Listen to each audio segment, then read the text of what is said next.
Good morning, hello, and welcome to This Date in History, also known as TDH. This show is all about the events that occurred to date in years past, both recognized by actual historians, but mainly things that we personally find intriguing enough for us to bring to you.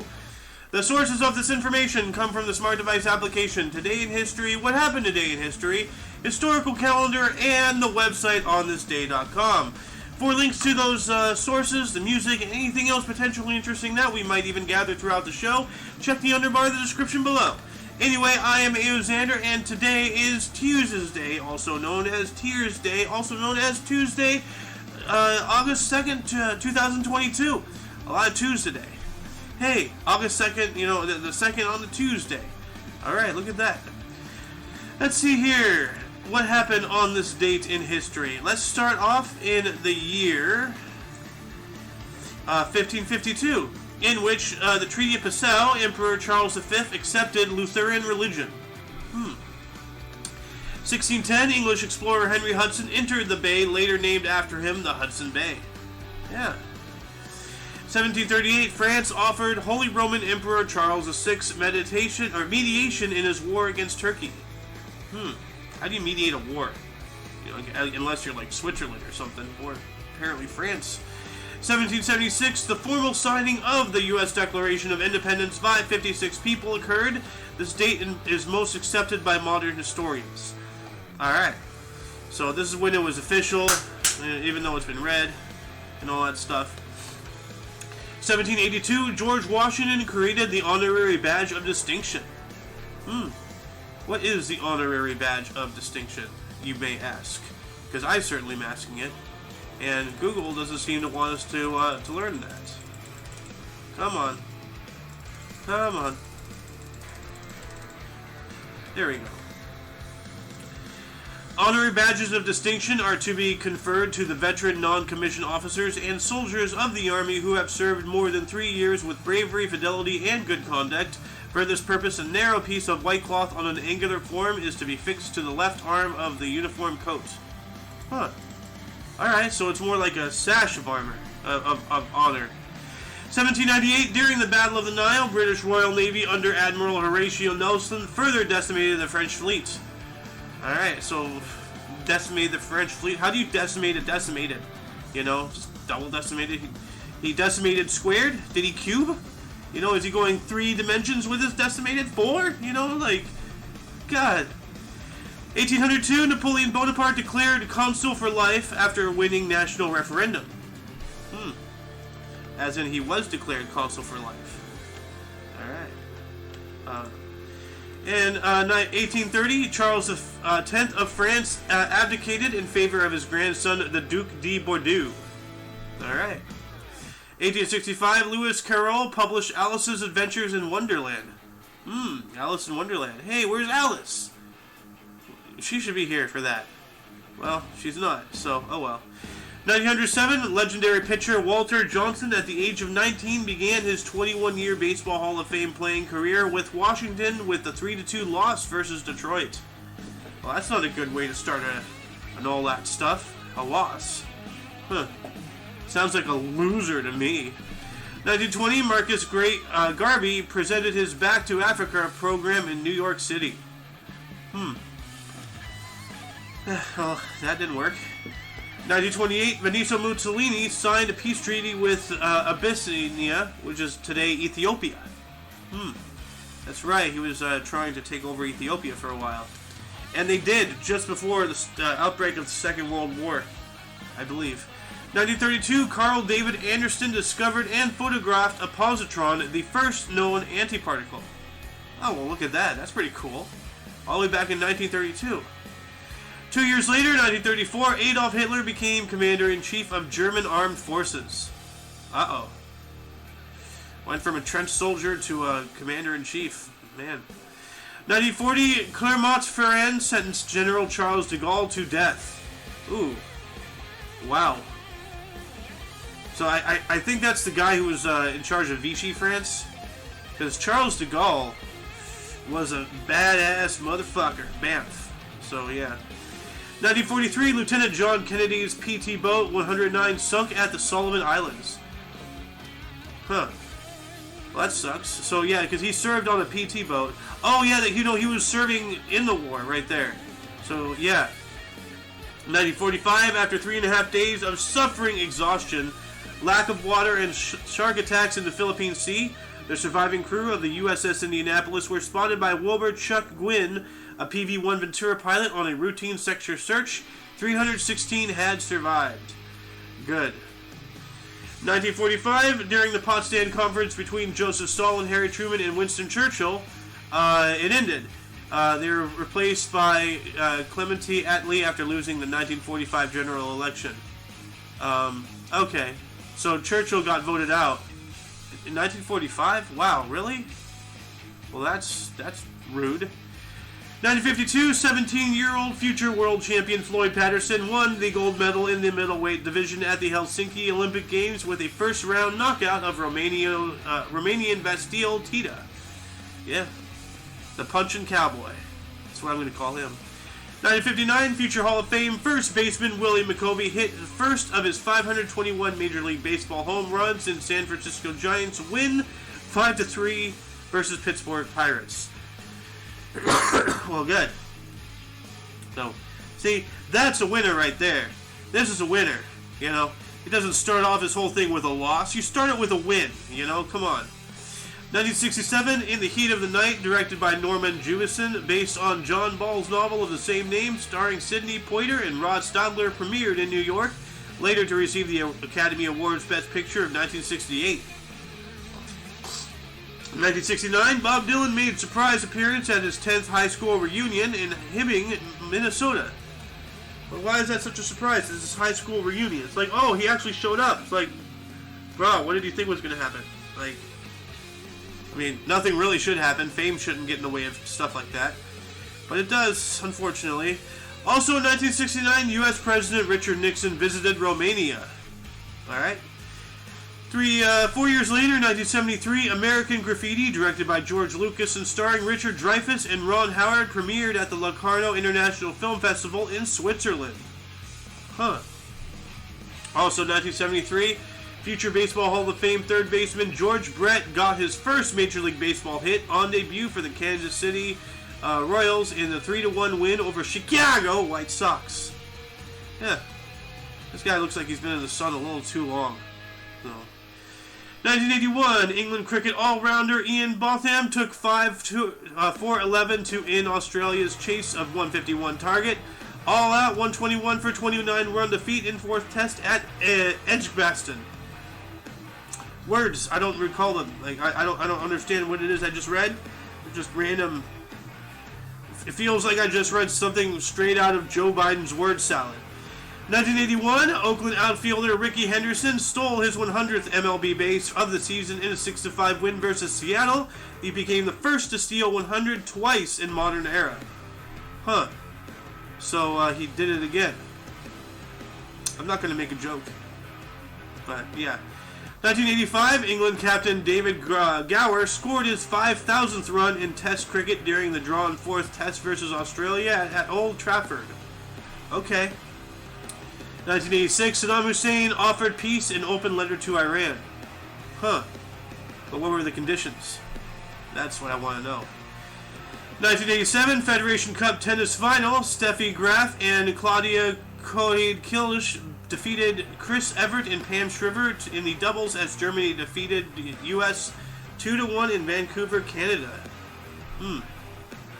1989, NASA confirmed Voyager's second discovery of 3 more moons of Neptune designated temporarily in 1989 and N2, 1989 N3, and 1989 N24.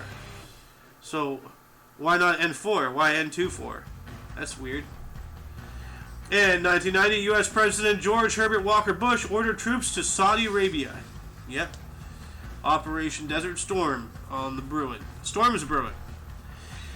1991, funk singer Rick James, bitch, was arrested on sexual torture charges. Whoa, what? Like, you practicing that German stuff? You know, leave the German stuff to the Germans, my friend.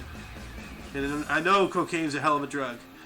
1992, Tom Seaver, Rollie Fingers, Hal Newhouser, and Bill McGowan were inducted into the Baseball Hall of Fame. All right. In 1994, New York Supreme Court refused Howard Stern's non-financial disclosure.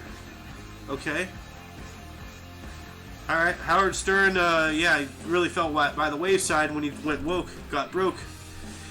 2 years later, 1996, the star-studded United States men's basketball team, Dream Team 3, defeated Yugoslavia 95-69 to win the gold medal at the Atlanta Olympics. Yeah. 1998, Canadian Open Women's Golf, the Du Maurier Classic at Essex Golf Club. Brandy Burton won by 1 stroke from Annika Sorenstam. All right. Now, why is Brandy not listed here? You know, she's the one who won. So why do we have the losers picture here? Maybe because the name is just weird. I don't know. 1999, The Sixth Sense, starring Bruce Willis, Toni Collette, and Haley Joel Osment, premiered. All right, was he the kid? I think he was a kid, but yeah, wow. So that came out in '99. So it's been a long time. Doing a decent time jumping up into 2008, Breaking Dawn, the 4th book in Stephanie Meyers' Twilight Saga, was published by Little Brown at midnight with a print run of 3.7 million copies. Yeah, and yeah. Weird. 2009, British Open Women's Golf at the Royal Lytham and St. Agnes Golf Club. Catriona Matthew won her lone major title, 3 strokes ahead of runner-up Kerry Webb. First Scot to win the title. Oh, great Scot. 2009, Michael Phelps ended the World Swimming Championships in Rome with his 5th gold medal as part of the U.S. 4x100 meter medley relay team that recorded the 43rd world record in the controversial meet. 2013, Carl Icahn sued computer giant Dell in an attempt to derail a buyout bid by the CEO Michael Dell. A lot of tomfoolery going on, sounds like right there.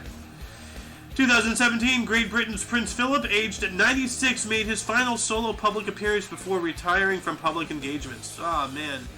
Once a prince, always a king, huh? Also in 2017, U.S. President Donald Trump signed legislation imposing sanctions on Russia, limiting his ability to ever lift them. Alright. Good. 2019, the singer-songwriter Ed Sheeran Divide Tour became the most attended and highest-grossing tour of all time, overtaking U2 after 893 days on the road. Wow. Wow, so that's almost 3 years right there. So let's see here, actually, we have the technology. 893 divided by 365 equals nearly 2.5 years, actually. So, yeah. Wow. 2020, just 2 years ago, SpaceX Dragon capsule carrying NASA astronauts Doug Hurley and Bob Behnken splashed down in the Gulf of Mexico, the first commercial crewed mission. Wow. Wow. So, we've commercialized space 2 years ago on this date. And in 2021, just last year, 70% of United States citizens have had at least one COVID-19 vaccine shot, a target President Joe Biden had hoped to meet by the 4th of July. So, yeah. 70%. Well, 30% here, motherfucker.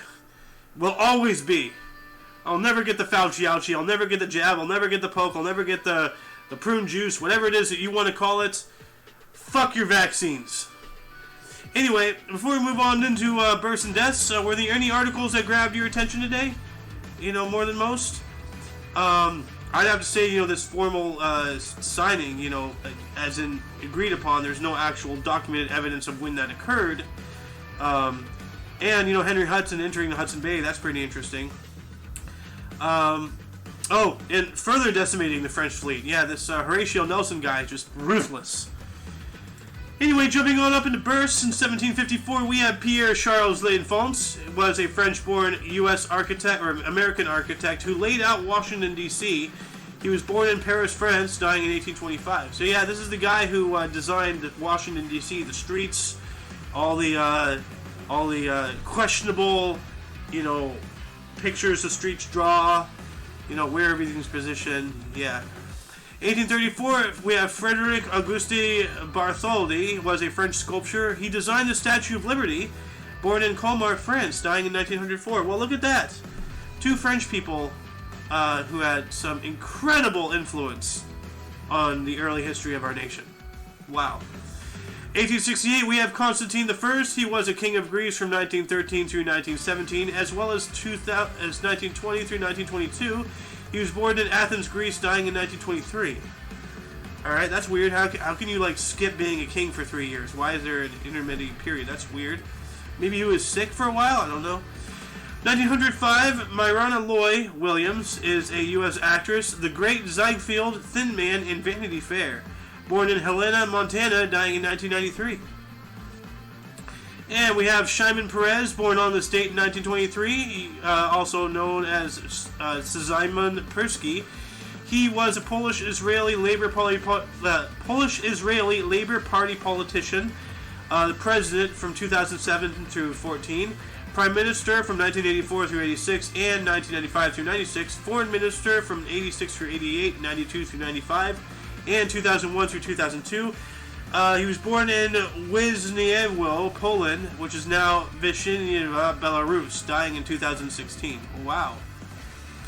We have James Baldwin in 1924. He is a U.S. novelist, Go Tell It on the Mountain and Another Country, and a playwright, The Amen Corner, born in Harlem, New York, dying in 1987.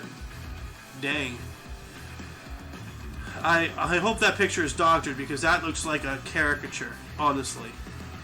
1925, George Rafael Videla was an Argentinian dictator, born in Mercedes, Buenos Aires, Argentina, dying in 2013. Nothing more to say about this guy. He looks like a bleh. So, Peter O'Toole, hey, Peter O'Toole, that's an interesting name. Born on this date in 1932, he was an Irish actor. Lord Jim Beckett, Lawrence of Arabia, born in Leeds, dying in 2013. I guess Leeds, Ireland or something, yeah. 1937, we have Billy Cannon. He was a U.S. College Football Hall of Fame back and tight end, the Heisman Trophy of 1959, LSU, AFL Championship 1960, 61, and 67, AFL All-Star 1961 and 69, Houston Oilers and Oakland Raiders, born in Philadelphia, Mississippi, dying in 2018. I thought there was Philadelphia, Pennsylvania, so there's a Philadelphia in Mississippi too, huh? Well, I mean, it's not surprising, it's just interesting. 1942, Isabel Allende is a Chilean U.S. author, The House of the Spirits and City of the Beasts, born in Lima, Peru. Who else was born on this date? Come on, give me something. I guess nobody else of any merit. So let's jump on up into deaths, shall we? We have Horace Mann, died on this date in 1859. Look at that. Look at him. He was an American educator, author, and editor who pioneered public schools, died at the age of 63. Yeah, he looks like somebody who's had to start up the whole education system. He looks like Superintendent Chalmers whenever he's about to yell at Skinner! 1876, we lost Wild Bill Hickok, also known as James Butler. He was an American cowboy and scout, shot dead from behind by Jack McCall while playing poker. He held a pair of aces and a pair of eights, died at the age of 39. Yeah, aces and eights, dead man's hand. Man, what a legend. 1921, Enrico Caruso was an Italian operatic tenor for Faust, died of pleurisy, whatever that is, at the age of 48. What is that? Well, while the Google's figuring that out, Alexander Graham Bell died on this date in 1922. He was a Scottish-born British-U.S. inventor of the telephone, but he was not. He just got the press. There are several other telephones invented slightly before his. He died of diabetes complications at the age of 75, and this pleurisy, it's an inflammation of the pleurae, which impairs their lubricating function and causes pain when breathing. It is caused by pneumonia and other diseases of the chest or abdomen. Alright. Wiki. So I'm going to give you guys a wiki just to have something in the underbar to link to.